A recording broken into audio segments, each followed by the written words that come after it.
Bonjour à tous, j'espère que vous allez bien. Je voudrais vous parler aujourd'hui du Niger et du piège dans lequel la France s'est laissée enfermer toute seule, comme une grande. Le piège, c'est le suivant. C'est l'accusation de néocolonialisme. Il paraît que la France a été avisée par les services de renseignement de l'imminence du coup d'État. Et il paraît que l'Élysée, je ne sais qui, a refusé de protéger le président, de mettre des forces spéciales autour du président, des soldats français autour du président, pour éviter l'accusation de néocolonialisme, d'ingérence dans les affaires africaines, pour ne pas se faire accuser de paladin de la France-Afrique. Très bien. Mais de toute façon, maintenant que maintenant que le coup d'État a été consommé, qu'a priori les militaires vont rester au pouvoir, a priori, je vois mal la CEDEAO débarquer à Niamey. Bon, je peux me tromper, mais je vois pas trop de motivation chez les Nigérians, qui sont la nation la plus forte de la CEDEAO, pour envoyer leurs soldats s'occuper du Niger. Ils ont assez à faire avec Boko Haram chez eux, au Nigeria. Bon, maintenant que le coup d'État est consommé et que la France a perdu le Niger, eh ben, elle se fait quand même attaquer pour néocolonialisme. La rue ne cesse de dire ah bah la France.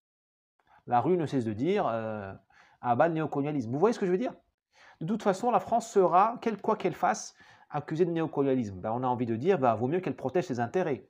À la limite, vaut mieux remporter la partie, se faire traiter d'escroc, vous voyez ce que je veux dire, au poker, ou de menteur, ou de tricheur, que de perdre son argent et se faire traiter quand même d'escroc et de tricheur. Comment sortir du piège? Du piège du storytelling. J'aime pas ce terme anglais, mais il est très, très performant. Comment sortir du piège de ce narratif? Eh bien, c'est en inventant sa propre histoire. La France n'est plus capable d'inventer une histoire qui tienne debout, qui expliquerait sa relation avec les Africains. Ça, c'est le boulot de France 24, de Radio France Internationale, le boulot de TV5, le boulot du Quai d'Orsay.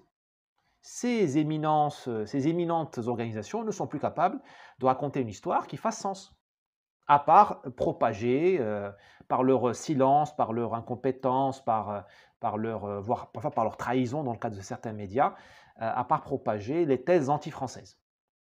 Vous avez aujourd'hui des médias français qui vous disent, mordicus, qui croient mordicus, que la France a participé au génocide du Rwanda, ce qui est complètement faux.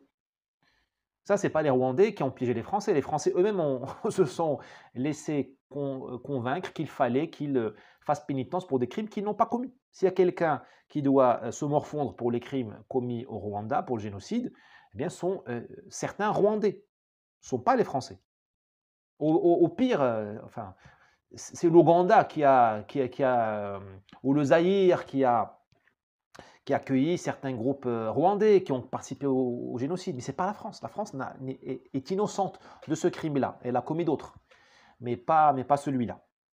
Donc il faut que la France recommence à faire une histoire, à raconter une histoire. Ben, si les Turcs arrivent à raconter une histoire, les Turcs avec leur passif en Afrique, il faut voir ce que les Turcs ont fait subir aux Somaliens, aux Djiboutiens, aux Égyptiens, aux Soudanais, hein, des crimes de racisme, de castration des esclaves noirs et ainsi de suite. Si les Turcs arrivent à enthousiasmer les Africains, c'est que les Français peuvent y arriver quand même, hein. Si les Chinois arrivent à raconter une histoire à l'Afrique qui tienne debout, si les Russes y parviennent, enfin les Russes, enfin, le peuple russe que j'aime beaucoup, c'est un peuple pour moi doté d'une civilisation supérieure, j'ose le terme. Tolstoï, c'est pas donné à tout le monde. Tchaïkovski et autres, Gorky et autres. Si le peuple russe arrive à enchanter les Africains, alors qu'il n'est pas connu pour sa diversité raciale, hein.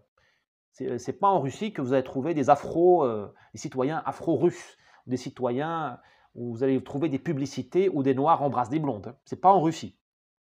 D'accord? Eh bien, si les Russes arrivent à enchanter les Africains, c'est que les Français peuvent le faire, malgré toutes les erreurs du passé.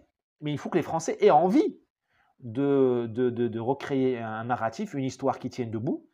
Une histoire, c'est un peu un mensonge, c'est un peu un mythe, c'est ça la vie, hein. La vie est basée sur des...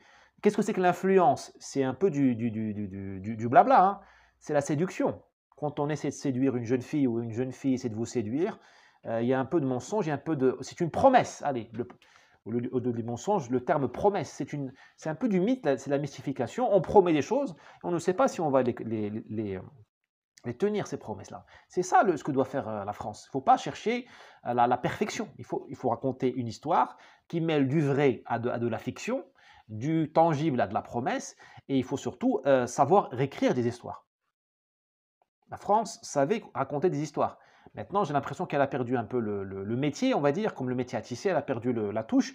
On peut l'aider, enfin, nous sommes nombreux à pouvoir, en tout cas, modestement, je me mets à la disposition. Enfin, quand même, la France a accueilli l'Afrique chez elle. Combien de millions d'Africains en France? Commençons par ça. Il faut célébrer l'immigration. Parce que l'immigration, on passe notre vie à la critiquer, mais il faut aussi savoir s'en servir quand on est français. Donnez-moi le pays au monde qui a accueilli autant d'Africains et qui leur a donné des papiers français, qui les a mis à égalité pour toujours avec les Français. La France, c'est pas Singapour, c'est pas la Chine, c'est pas le Japon, où un Africain restera toujours Africain, quoi qu'il fasse. Même s'il a des enfants, s'il a des prix Nobel de la chimie ou de la physique ou je ne sais quoi, il restera toujours sénégalais, malien, je sais pas quoi. La France a transformé les Africains en ses enfants. C'est ça qu'il faut raconter comme histoire. Il ne faut pas que s'arrêter à la diversité qui ne fonctionne pas, qu'à la criminalité, blablabla, les banlieues. Non, il y a un côté enchanteur de l'immigration. C'est la plus grande opération humanitaire de l'histoire de l'humanité. Plus grande opération humanitaire que je connaisse. Combien de millions de miséreux africains ont été accueillis en France? Sans condition. Parce que tu peux être au chômage en France, parce qu'on nous dit, oui, ils viennent travailler. Très bien, beaucoup viennent travailler. Mais beaucoup ne travaillent pas, ils sont quand même accueillis, soignés, logés. Ça s'appelle une opération de charité. Aucune nation au monde, même la chrétienté, à son apogée, hein, du temps des papes, qui étaient encore chrétiens, pas du pape argentin, qui, à mon avis, n'est plus chrétien. C'est un pape davosien. Mais même au temps de la grande chrétienté, j'ai jamais vu une opération de charité aussi noble et aussi désintéressée. La France le fait tous les jours. Il faut qu'elle raconte ça aux Africains. Je ne pense pas que les Russes accueilleraient 10 millions d'Africains chez eux. Ça m'étonnerait quand même. Je sais pas moi. Quelqu'un, une petite voix me le murmure. Même pas les Turcs, les Iraniens. Combien d'Africains en Arabie Saoudite? Combien d'Africains en Arabie Saoudite sont naturalisés saoudiens? Et aux Émirats et au Qatar? Voilà quelques éléments pour commencer à raconter une histoire. Ça, c'est le boulot, je suis désolé, des Français. Il faut qu'ils se mettent au boulot.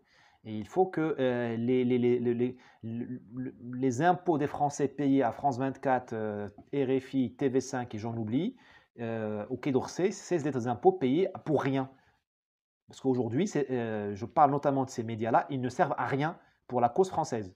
On n'est plus en 1990, où il suffisait de parler français pour enchanter les Africains. Les Africains passent par une crise identitaire eux-mêmes.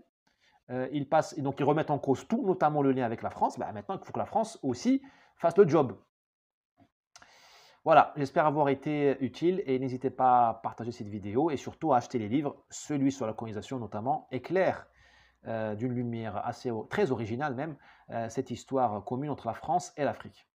À bientôt.